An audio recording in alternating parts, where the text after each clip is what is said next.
ప్రముఖ డైరెక్టర్ రామ్ గోపాల్ వర్మ మరోసారి వివాదంలో చిక్కుకున్నారు.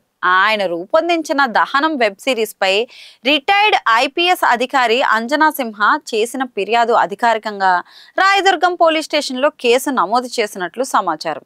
వివరాల్లోకి వెళ్తే, మావోయిస్టులపై తెరకెక్కించిన ఈ వెబ్ సిరీస్ లో అంజనా సింహ పేరు ప్రస్తావన రావడం, అలాగే ఆయన చెప్పిన విధంగా కొన్ని సన్నివేశాలు తీశామని వర్మ ఇంటర్వ్యూలో పేర్కొనడం పెద్ద వివాదానికి దారితీసింది. మరి దీనిపై స్పందించిన అంజనా సింహ, నా అనుమతి లేకుండా, నా ప్రమేయం లేకుండా నా పేరు వాడడం చట్టవిరుద్ధమని ఆరోపిస్తూ పోలీసులకు ఫిర్యాదు చేశారు.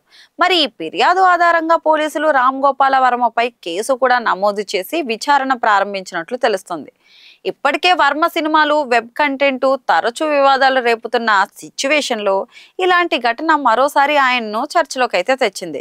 ఇక దహనం వెబ్ సిరీస్ కి సంబంధించింది రాబోయే రోజుల్లో మరిన్ని పరిణామాలు చోటు చేసుకునే అవకాశం ఉందని సినీ వర్గాల్లో అంచనాలు అయితే వేసేస్తున్నారు.